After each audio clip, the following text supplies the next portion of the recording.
what I feel like is the hardest city in the world to do what we've done, to be bootstrapped, to not have gotten a single cent from an investor, and to be able to grow in 7 years to have 4 brick and mortar clinics. It's unheard of, especially in a city like New Yeah. York where salaries are Yeah. so high, rent is so high, cost of living is so high, and there's just so much competition. You throw a rock and you're going to find another physical therapy office.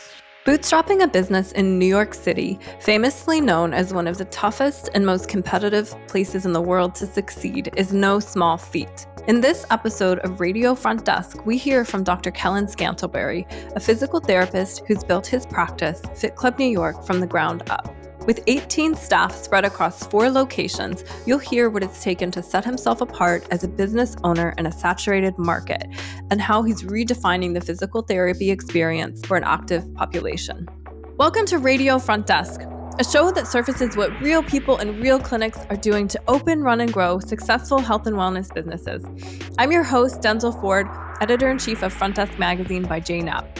Here, we have powerful conversations with health and wellness professionals on the business side of clinic life. We hear their stories and discover what works and how to do it. And we also talk about what doesn't work. If you want to check out more stories like this, head to frontdesk.jane.app. Can you dig into that moment a little bit, or maybe a set of moments where you go from, I'm a physical therapist and I know how to help people get better, to now I need to become a business person and I am willing to take that leap? Can you talk about that? How you go through a thought process like that, where you're like, okay, I've got this thing that I know how to do, but now I need to level it up. Yeah. I think honestly that started in PT school, through my clinical internships. I had some great CIs who I was very open with and shared with them like what I was looking to get out of this career path. And a lot of them exposed me to the other side of things, the business side, as opposed to just the clinical side. So I was getting exposed to that in year 2 in PT school, year 3 in PT school, and I was asking, probing with these questions. And again, I wasn't afraid to like work hard. Everyone wants to show up at 9 and leave at 4 and think that that's what cuts it. It literally that's just a start, right? That's so I was Yeah. putting in the time after, and again meeting people, networking, and it was through that avenue. It was not through a course. It wasn't through a teacher in school. It was through all of the outside of school and work avenues where I was able to like actually learn more of that business acumen that's helped me create this practice. And what I feel like is the hardest city in the world do what we've done, to be bootstrapped, to not have gotten a single cent from an investor, and to be able to grow in 7 years to have 4 brick and mortar clinics. It's unheard of, especially in a city like New York where salaries are so high, rent is so high, cost of living is so high, and there's just so much competition. You throw a rock and you're going to find another physical therapy office. So it was all of those outside of your typical 9 to 5, 8 to 4 hours that I was, talking to again, former CIs, researching online. It's just so much that you don't know, that you don't get exposed to in school, that you need to know, in order to be successful as a entrepreneur and as a clinic owner. And those opportunities you have to actively search out, because they're not just going to fall to your lap. Yeah. So take me back to the early days of when you were opening your first clinic. What were some of the most important things that you were doing at that time that led to that becoming a reality and not just an idea that you wanted to think about? I think it starts with exceptional care. You have to be good at what you do, right? And the power of word of mouth referrals, right? So I literally, the people who I was treating, I was looking to provide them with such an above average experience that literally, again, I'm a very competitive person. So I took it personal. If I saw another physical therapist, I was like, game on, let's go. I'm going to treat you with so much more attention to detail and Yeah. answer your questions and in such a caring and thoughtful way that you leave, no matter if you spent $50 or $200, you felt like the value that you got at that session far exceeded the price that you paid for that session. And I just kept, and I honestly, I still have that mentality today. Even if someone sees someone that I work with or who we employ, it's like, it's not in a bad way, but I want them to leave that session like, wow, like I got to work with Dr. Kels today. And like, that was an awesome experience. Yeah. So that was what I was really priding myself in. And that honestly spread like wildfire, like as vast of a city as New York is, when people find someone good, they want to share that. They want to share that experience. And for so many people, for so long, physical therapy was looked at as the, oh man, I got to go to PT today. It was a drag, versus when people were coming to see me, they were like excited, like, can't wait to go to PT. What am I going to learn today? What are we going to do today? We keep it engaging. So those are some of the things in the beginning, and honestly still today, that I really like pride myself in doing and providing to our community, because I want people to look forward to coming to physical therapy. Like, I want them to be super engaged in here. I want them to have a great time and share that with their friends and family. That to me is the special sauce in what we do. And I get the evals from people who go to other clinics and feel the exact opposite way. So again, I take that as like a little personal challenge to make sure that, when they're speaking about physical therapy or PT doesn't work for me, it's that version of PT doesn't work for you. Well, let me show you this new school updated version that we provide here at Fit Club. And let's see what you feel about that. Right. So if you have this experiential approach that you're really leaning into, and you're making word of mouth happen, what would you say maybe the top 5 things someone would need to be focusing on if they can do those parts? What are the from a business perspective, what would the top 5 things be, like when you're first starting out? If you've just opened a clinic and you have a space and you have a mechanism to make that business go, what would be some 3 to 5 things that we really focus into when you have the foundation of the experience going and locked in? I would say, again, number 1, it starts with exceptional care, hands down, point blank, period. Number 2, follow-ups. You have to follow up with people. A lot of people are in our own head. Oh, should I follow up? I already sent an email. Should I send another one? I'm just send it. Just because, again, the city that we live in, everyone's super busy. Everyone's coming, going. I know for myself, even if I don't get back to something or someone and they send me hey, just wanted to bring this up, I really appreciate that, because there's so many things going on in life. It's not that I'm intentionally not getting back to you. So that's number 2, is just making sure that you're following up. You're not in your own head about that. Number 3, know your worth. Patients are always going to look, patients, clients, however you want to refer to them. Some of them are always going to look for a discount on services. Well, can you give me a break if I do this or that? And sometimes it's worth your while to do that, and other times it's not. So knowing your worth is number 3. Number 4, just, who's your audience, right? Our audience is the active population here in New York City. For someone else, that might be, women over 50. For someone else, that might be, kids with cerebral palsy. So know your audience, be very authentic, and try to speak directly to them. And number 5 is, what do I say? Number 5 is, when you're on your own, you're forced to do everything. So don't worry about balance. I think a lot of people also are, burnt out, or work-life balance. And if you're setting off on this extreme, the most difficult thing to do is be a business owner or an entrepreneur in life, and you're expecting this immense balance, I think you're just setting yourself up for failure. So have realistic expectations of, what you're signing up for, so that when the work comes, it's not a surprise for you. You're expecting that, because it's going to be the hardest thing that anyone has ever done. And if anyone tells you otherwise, they're lying. And if you're not ready for that, if you're not ready mentally, physically for that, if you're not working out, eating well, getting good sleep, speaking to people, having a network of people that you can share, your deepest, darkest secrets with, then again, it's really tough. It's really lonely being an entrepreneur. It's not like, the Instagram and the TikTok ads. That's a far Yeah. cry from reality.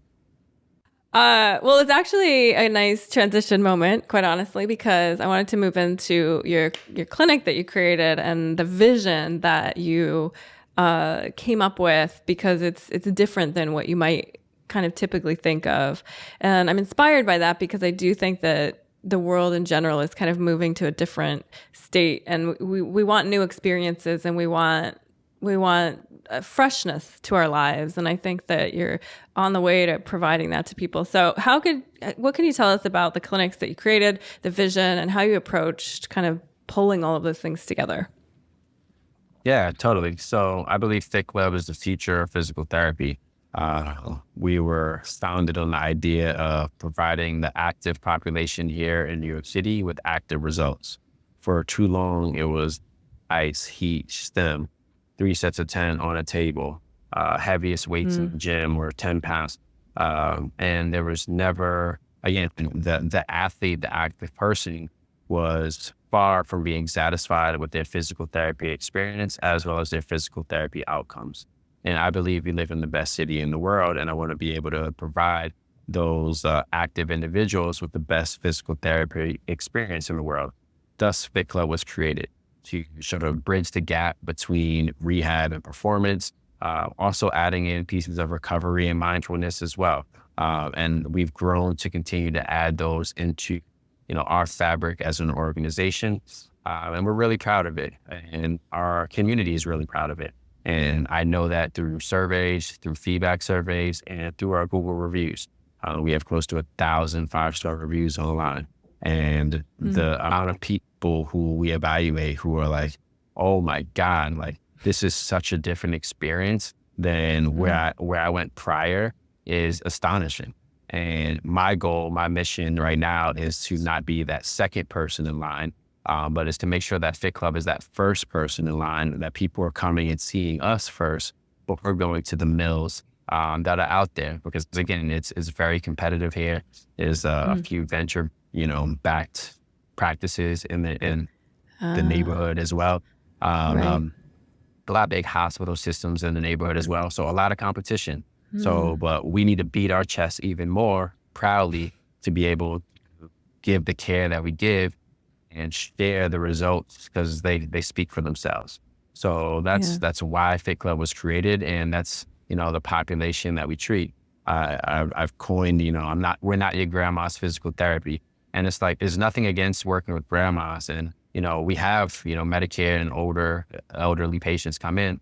But we also treat them like athletes, right? We push them. We want to increase their strength, their independence, their endurance, and make sure that they're also having a fun time in here as well. So we really feel like we have a special sauce here. And now it's just broadcasting that out to the public at mass scale. Yeah, I don't know if we're reading each other's minds or what, but literally one of the questions I have for you is, what do you think your special sauce is? I have my own opinion. It's sort of definitely a recipe of multiple components, but I wonder what you would say it is. Yeah, I mean, our ability to identify where someone is, identify where they want to be, and give them a progressive, all-encompassing experience that not only entails physical therapy, but personal training, aspects of Pilates, aspects of yoga, going through nutrition, going through sleep, going through what recovery looks like, and touching on all of those points while engaging them and empowering on their own individual health journey. That's our special sauce, and that's what we want to be known for, and hopefully go down in history for. Are there things that you're doing in the clinic to make that happen? And I'm thinking of do you have to educate your practitioners on how to work together? And then also, sometimes I wonder if patients come in and they just think they want one kind of treatment because that's all they know. But then how do you educate that person as well? Yeah, well, there's definitely a lot of time spent with our, not just our clinicians, but our coordinators as well. It starts with the coordinators. They have to be able to identify that mission and identify, why we would be the best practice for that patient over the Mm, phone. That's the first date. And then we want to get to date number two, which is going to be with our clinicians. And the same thing, a lot of our patients, our clients, pain isn't the key barometer for them. Some of these people aren't in pain, right? They mm, may be lacking strength, they may be lacking endurance, they may be lacking stability. Like we need to identify like what their weak points are and speak to that. Because if you just focus on pain, you're going to miss the mark with a lot of individuals, especially here in New York, where people just are used to dealing with pain. Like people will literally live with pain for 7, 8, 9, mm. 10 years. Yeah. And you hear it all the time. Like I have a high pain threshold. I have a high pain threshold. So let's identify other areas that we can improve. And that's a shift for a lot of physical therapists. But when I'm looking in hiring and bringing on new people to the team, I'm looking for, athletes. I'm looking for people who are not Mm, just DPTs, but also come from like a strength training or personal training background because they get it more. Especially mhm. for the type of PT and experience that we're looking to provide to our community. So Yeah. that's our special sauce, and that's what again, it's a lot of time and effort spent with multiple facets of the organizations to make sure that we're highlighting that special sauce to the patient in a way that they want to hear it. Right. And I believe that several clinics that I'm aware of that have this like multiple type of treatment or wellness opportunities within the same four walls that they offer things like packages and memberships. Do you have anything like that set up on that side of it? Yeah, so physical therapy is like a portion of what we provide. We have gym memberships where people can just come and work out. You have personal Mm, training packages, you have massage packages, you have nutrition consultations, you have recovery services. I'm even looking to do more with the local kids in the area and have, more like youth athletics and youth wellness courses and classes. So physical therapy is the tip of the iceberg. And that's right. something that, a lot of people may know us for, but we provide, we're like a physical therapy clinic on steroids. That's how I would describe us to, the general public. It's so much more than physical therapy. And honestly, like physical therapy isn't fun to talk about. It's not something that's exciting to hear often, right? But Mm, fitness and improved strength and improved mm, endurance and the ability to run pain free and the ability to run faster or yeah. lift heavier. That's what excites people. So again, our Yeah. community, we want to talk to them in a way that excites them. And Yeah. physical therapy can just come across as mundane and boring, and they might not need physical they might need physical therapy, but they don't want it, right? So you have to talk to Yeah. them in ways that and figure out what they want and serve it to them. And it from an outsider looking in, it may look like physical therapy, but the words and the terminology that we're using to describe it to them may be something different. Yeah, I can even see that in your name, Fit Club. You're really framing it as like, what is the value that you're providing to people that they themselves see, and so then that gets them kind of in the I don't know if it's in the door, but like into your ecosystem that you've created, and then there's the opportunity to build that relationship with them by the experiential services that you're talking about and the deep competitiveness that you bring. And I'm sure everyone that works in one of your clinics has a sense of that. Yeah, I love Yeah, it it. It's runs real great. deep. Yeah. Well, let's switch gears a little bit to what I think is a topic you like to talk about, if I'm understanding correctly, marketing. So I'm wondering how you bring this into the world in a strategic way. Some of the things we've already talked about to me are a version of marketing, like offering a service that's so astounding that it fuels word of mouth growth. That is definitely a form of marketing. But let's talk about some of the more tactical ways that you've chosen to do marketing. And I'd love to hear like what worked and also what hasn't worked, things that you've tried that you kind of had to change or move away from. Yeah, I mean, I love marketing. I think that media marketing is that's what runs the world, honestly. Basically every decision, whether it's Burger King, McDonald's, Checkers, Starbucks versus, Dunkin', it's just all marketing. Even milk versus almond milk, all marketing. So Mm, I think at the end of the day, it's what runs the world. And we've done every and all types, from event marketing to email marketing to social media marketing to going out and being present in our local communities and going to schools and hosting, helping out gym coaches with mm, classes and talking to, students about physical therapy, experiential marketing, bringing in influencers and having influencer-led workouts and things like that in the clinic. That to me mm. is the most fun part about like running the show is trying to think outside the box, especially because of who our community is and trying to identify and talk to them in the settings in which they are.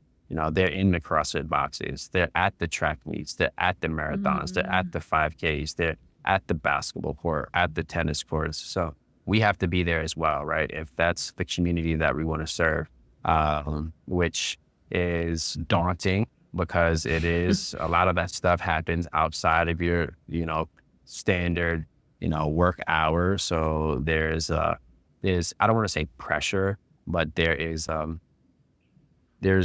increased ask to do things outside of work sometimes from not only myself Yeah, but some of our staff, and yeah. it's because we want to speak to that population. And for some people that's great and amazing because they're like so passionate about it. For Mm, others, it can, again, that work-life balance can start to come in, and that's where me and our managerial team have to really think and make sure that we're putting in people in positions that they're passionate about, but at the same time not like putting too much on people's plates as well. You talked about like yeah. what hasn't worked. I remember, I mean, Facebook ads for me, so many people are like, oh, Facebook ads, Facebook ads, Facebook ads. And they were just like so low quality and it takes a lot of time to like follow up with them. So that's Mhm. something that like was, and you learn as you go, right? You don't really know what you don't know until you find out you don't know it. And, Yeah.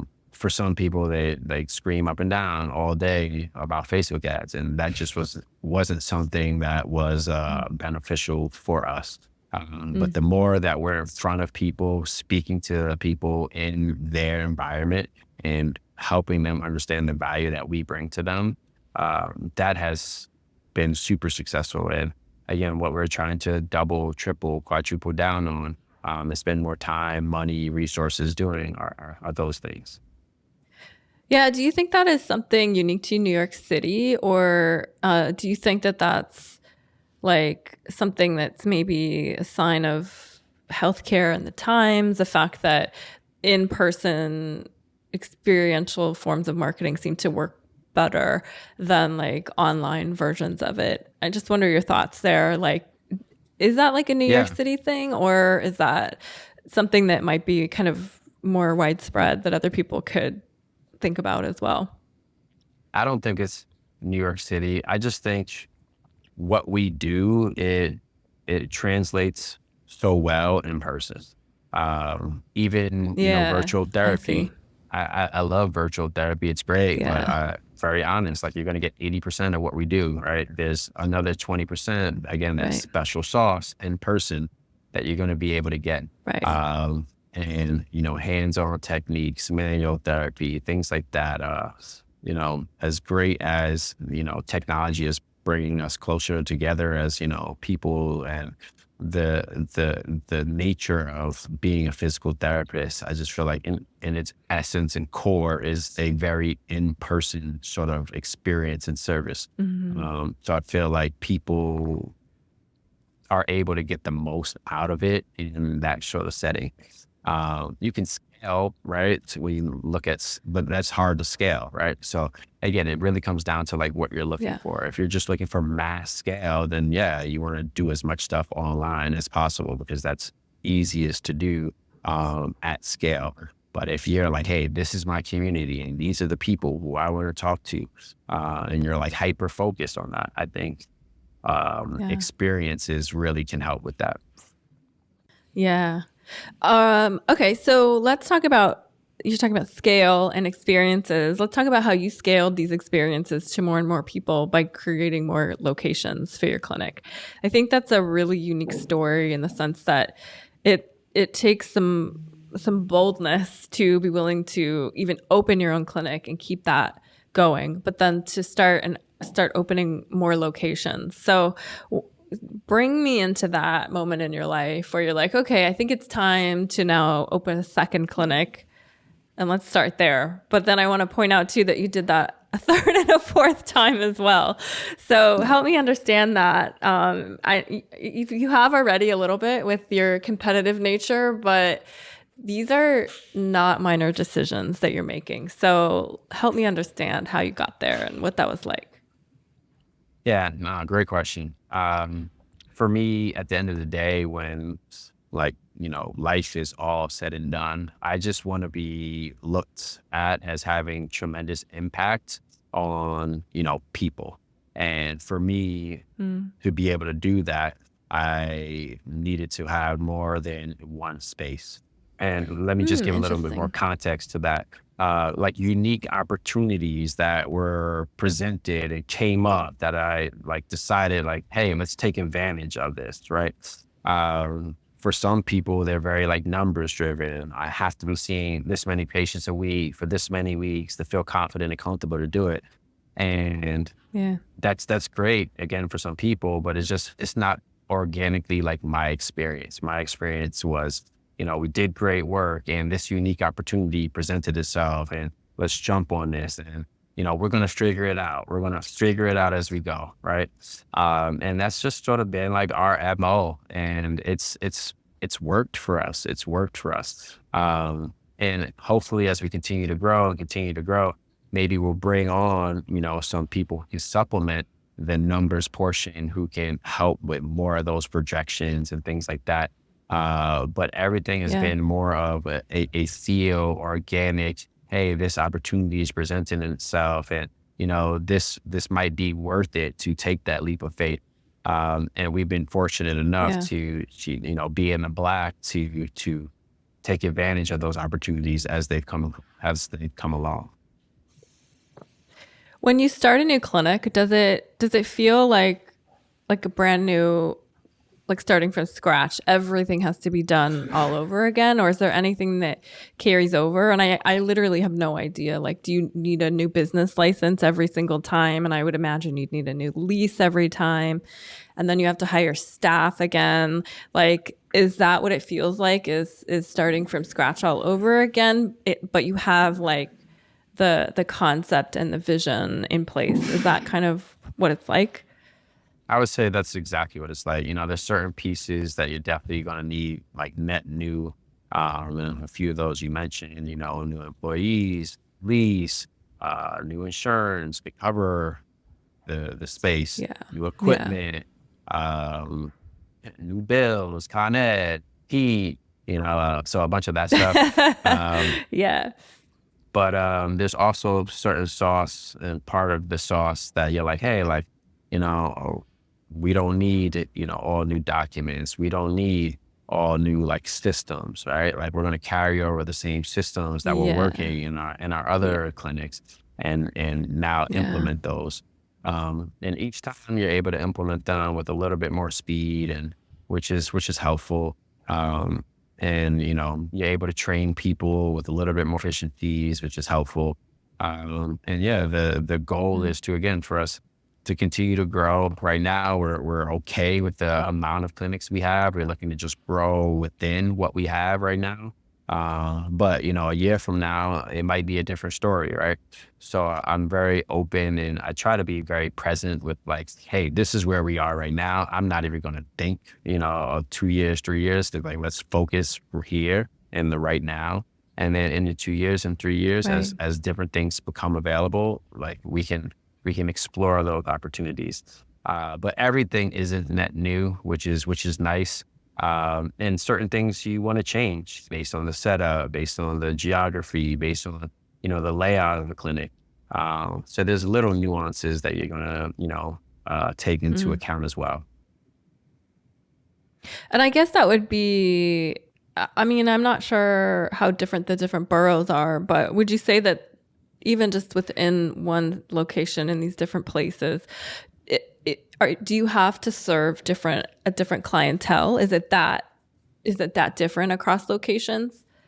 Yeah, I mean, it totally depends on the community that you're in. We're very fortunate to be in the communities that we in: Williamsburg, Chelsea, Astoria, Dumbo. But yeah, you could be in another portion of Queens and just be serving a totally different type of clientele. So that stuff definitely matters. Yeah. It's a small geographical area, but 20 blocks east of us is going to be totally different than 20 blocks west of us. Right. And that's the beauty and the uniqueness that is New York. Yeah, love that. So in the last 7 years, what would you say has been your biggest challenge? And is there something that you would have done differently out of that challenge? Yeah, I mean, so I think if you talk to most clinic owners, the biggest challenges seem to be, top two are decreasing reimbursements and in staff management. And I would say for me personally, it falls into the same thing, right? I really try to empower my staff and lift them up. But for some people that might seem like too much, so it's trying to find that balance of, empowering, giving people, putting them in positions to succeed and be independent. But then also knowing when they need some help, and that's a two-way street. I try to make sure that my doors are always open. If anyone has questions, they can always bring them to me. If anyone has feedback, they can always bring them to me. But some people just inherently they look at the boss as well, I can't say this to him, but that's not the relationship that I want. It's, for me, again, it goes back to sports. If I wanted more playing time and I wasn't getting it, I want to go up to my coach and say hey, what do I need to do to play? Let's have a conversation. And I think it's just very natural for me to live in that world. And I don't think it's very natural for others to live in that world. And I'm trying to do my best to implore that sort of open dialogue and communication with our team, because I just feel like it helps with managing staff, and just communicating more and more frequently and more honestly helps everyone, right? And then, across the board, reimbursements, no other, rent always goes up, right? Groceries always go up, right? There's nothing from a financial standpoint over the last 20 years that we're paying out of pocket for. The insurance premiums always go up. So why the amount of schooling for physical therapists goes up, level of education goes up. So for insurance payments to go down literally makes no sense. It makes no sense. It puts a squeeze on the whole system. And that's something I think everyone feels, right? From ownership to mid-level management to, entry level, PPAs, everyone feels that. So those are the two biggest challenges for me. And, one is fully within my control. I'm working on every single day to continue to improve for myself and my organization. And one is completely out of my control. So honestly, I don't spend a lot of time worrying about the insurance piece. I'm just help more people, impact more lives, help more people, impact more lives. And that's what I want to focus on, the things that are actually in my control. Yeah, I love that. So I think we've talked about the secret sauce a lot. And I want to tell you what I think your secret sauce is and see if you like my answer. Is that okay? I'm open to it. Let's go, baby. All right. So what I think it is at least in part, like you have a grit to you that is just so undeniable. And I've loved learning your story because just it's a little rare to find people with the kind of grit that you have where you will not be taken down almost. And I love meeting people like that. And so you have that. You also have an intelligence about what you're doing. Like you're very analytical about every decision you make. And I love how you talked about, opening new locations, how it's actually quite like a feely vibe kind of thing for you. But I would argue that there's also a lot of, maybe it's not spreadsheet analysis, but like you're very analytical of the world around you and like, people.